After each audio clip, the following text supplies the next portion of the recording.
The gorilla is an animal that is incredibly important to me and for all of humanity and its entirety.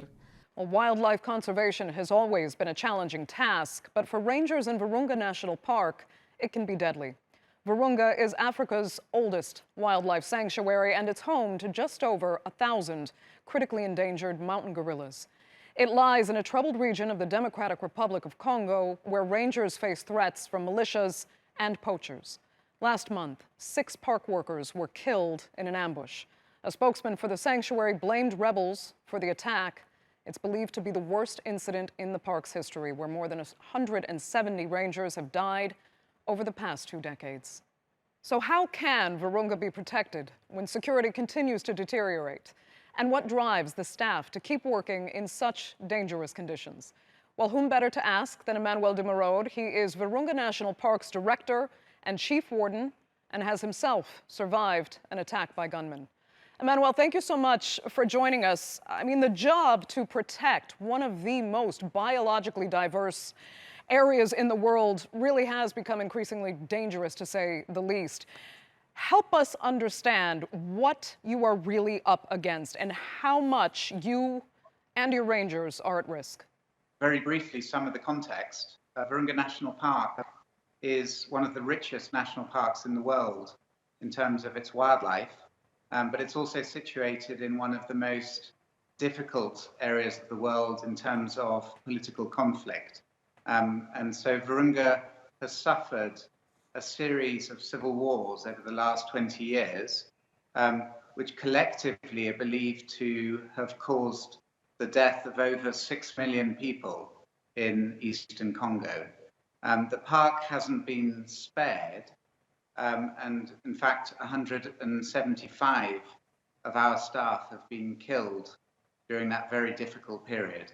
And so it's an extremely dangerous job, but it's also an extremely important job because the role of a national park ranger isn't just about protecting the wildlife, it's also about protecting the people who live and pass through the park, but also trying to regain control of the trafficking networks that are funding the armed groups that are behind the war.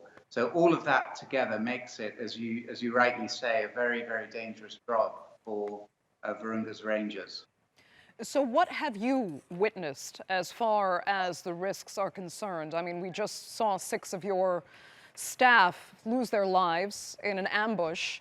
You yourself were actually shot during an attack. How did all this unfold? Tell us what happens. Do you know you're going specifically into dangerous areas where these rebels might be, or poachers for that matter? What exactly is happening? Well, what's happening is that our staff are confronted with a number of very difficult issues. One is that they have a responsibility to protect the park. They also have a responsibility to protect the people inside the park. And unfortunately, there are also a large number, we estimate between 1,500 and 2,000 armed militia who are inside the park, drawing on the natural resources in the park as a wide range of trafficking networks. So, Emmanuel, you and your staff are not there just to protect the park and its biodiversity and the species in it. You're there to protect some of the 4 million people that actually live in the area. But Virunga has gotten so much attention internationally because of the just over 1,000 critically endangered mountain gorillas that are still living there. What kind of threat are they facing? When we say critically endangered, it means they're almost gone. If you're facing this kind of security risk for your own people, how serious is the risk that these animals will actually disappear? The mountain gorilla population has more than doubled in the last 15 years, in spite of the civil war, in spite of the incredible hardship that the rangers are under. And this actually makes it one of the greatest success stories in African conservation. And so it is good news for wildlife conservation in Africa, but it's also very good news locally for the people in that we actually do have a thriving tourism industry now. Over 15,000 visitors have come to Virunga in the last 3 years. And so last year, $4 million was brought into the local economy through the mountain gorillas. And so there's very much a win-win story that's developing around Virunga with respect to the mountain gorillas and with respect to the local people. That is a relief to hear. I mean, one of your objectives, too, is to help drive the local economy because so many of its people suffer from a miserable level of poverty. But tell us, I mean, is it getting harder and harder for you to recruit local hires as rangers, for example, now that the danger for them has escalated? And when they do come to you, are they dedicated to protecting the park, or is it more because they really just need to work? Well, at a very personal level, it's what I find the most motivating about my work is the incredible commitment of my colleagues who are the rangers who face these incredible dangers every day, who see their own colleagues falling, getting very severely wounded or killed, and yet continuing the work. And this is something I've seen now for 25 years that I've been here. And it makes it an incredible commitment, incredibly motivating to continue the work. You're asking how difficult it is to recruit. I mean, there's two things. One is that we have 70% unemployment amongst the young generation in the region.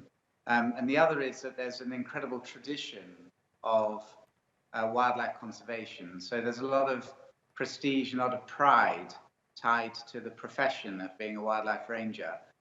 So when we recruited last year for 100 positions as rangers, we had over 6,500 candidates who wanted those positions. So there's huge demand and desire to work as a ranger. But at the same time, it is incredibly difficult for them. And Right. it seems to be getting harder as time goes by. And Emmanuel, we just have a minute left, and I'd like you to tell us why you're there personally, because you could very easily return to Europe and live a very comfortable lifestyle, but you remain in Virunga in these dangerous conditions. Why is it so important to you to stay and protect that park? Well, for me, like I said, the main reason is the people that I work with and their commitment. So I feel very tied to playing my role, doing the little that I can to try and help as best I can. But there's also another reason, which is that it's actually working. So like I said, you know, the mountain gorillas are increasing in numbers quite dramatically, but also the economy is being rebuilt. Thanks to the park. The park is developing tourism. It's generating a lot of electricity. Currently, 80% of the province's electricity comes from the national park, comes from rivers that flow out of the park and are harnessed to create clean energy for a new industry. I'd like to thank you so much for joining us on this edition of The Newsmakers, and best of luck with your work going forward.